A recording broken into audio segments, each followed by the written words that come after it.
प्रिय भावकों, जय श्री कृष्ण। देखिए, आज मैं आपको क्षौर कर्म के बारे में बता रहा हूँ। क्षौर कर्म किसे कहते हैं इसके बारे में जान लीजिए। एक तो क्षौर कर्म अपन दो रोजाना दाढ़ी या बाल कटाते हैं, उसको क्षौर कर्म कहते हैं। अब क्षौर कर्म कब कब होता है इसके बारे में बता रहा हूँ। नंबर 1, जब बच्चा पैदा होता है तो उसके जो बाल काटे जाते हैं वो मुंडन संस्कार होता है, उसमें भी क्षौर कर्म होता है, यानी बाल बनाए जाते हैं, बाल काटे जाते हैं। और अपन रोज़मर्रा में भी बाल काटते हैं, उसको भी क्षौर कर्म कहते हैं। कोई गमी हो जाती है तो उस समय भी बालों का काटना होता है, तो उसको भी क्षौर कर्म कहते हैं। अब देखिए, क्षौर कर्म कब करना चाहिए, कब नहीं करना चाहिए, इसकी मैं आपको जानकारी दे रहा हूँ। वैसे तो जो रोज़ाना क्षौर कर्म करते हैं उन पर कोई नियम लागू नहीं होता है, क्योंकि वो तो रोज़ करते हैं। और जो सरकारी कर्मचारी हैं या कहीं ड्यूटी देते हैं, उनके ऊपर भी कोई क्षौर कर्म लागू नहीं होता। फिर भी वो अगर एक आध दिन छोड़ के करते हैं, रोज़ नहीं करते हैं, तो नियम उनके ऊपर लागू होता है।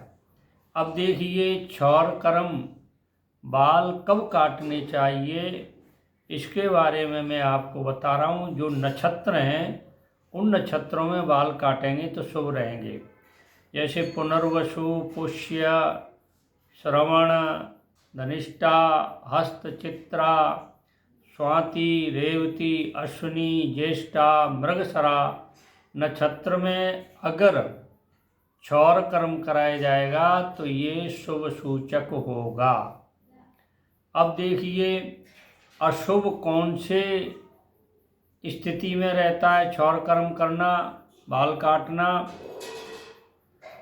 एक तो मृत्यु बाण नहीं होना चाहिए उस समय, और मघा नक्षत्र नहीं होना चाहिए, अनुराधा, रोहिणी, उत्तराषाढ़ा, कृतिका ये नक्षत्र नहीं होने चाहिए, इनमें क्षौर कर्म नहीं करते। अब देखिए, वार कौन कौन से नहीं होने चाहिए।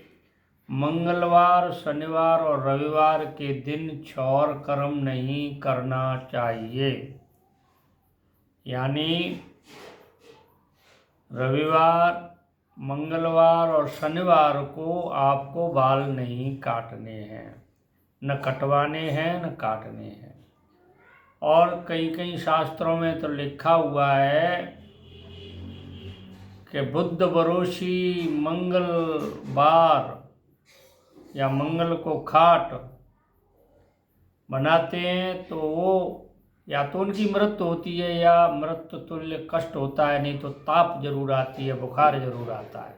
ठीक है ना, ये पुरानी कहावत हैं। तो इन वारों को, इन नक्षत्रों को छोड़कर तिथि चतुर्थी, षष्ठी, अष्टमी, नवमी और चौदस, इन तिथियों को छोड़ करके बाल बनाने चाहिए। बाल, ठीक है, बाल कब नहीं बनाने चाहिए, तो रात्रि को बाल नहीं बनाने चाहिए। और क्षीण चंद्रमा हो, क्षीण का मतलब है चंद्रमा पूर्ण रूप से बिंदु वाला नहीं हो, लगभग अमावस के पास का चंद्रमा क्षीण चंद्रमा माना जाता है। और संध्या काल में बाल नहीं बनाने चाहिए, संध्या काल में।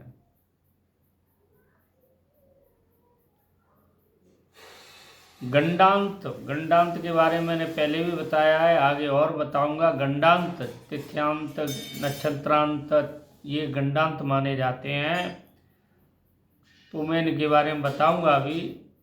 गंडांत में बाल नहीं बनाने चाहिए, मूला नक्षत्र में भी नहीं बनाना चाहिए, भद्रा में भी बाल नहीं बनाने चाहिए और भोजन के बाद बाल बिल्कुल नहीं बनाने चाहिए।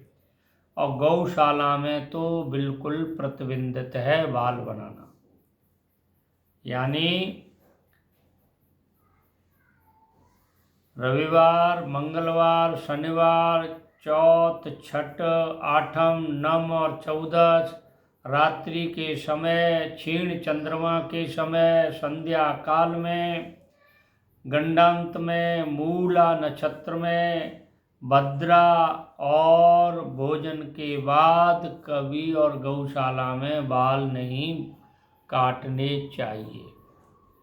देखिए, ये साधारण जानकारियां हैं, परंतु हर किसी को पता नहीं है, इनका पालन नहीं कर पाते हैं।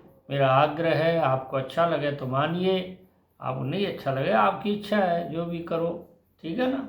जो रोज़ बाल काटते हैं उनके लिए ये नियम लागू नहीं है। मेरी बात आपको अच्छी लगी हो तो मेरे चैनल को सब्सक्राइब करें, लाइक करें, शेयर करें। जय श्री कृष्ण।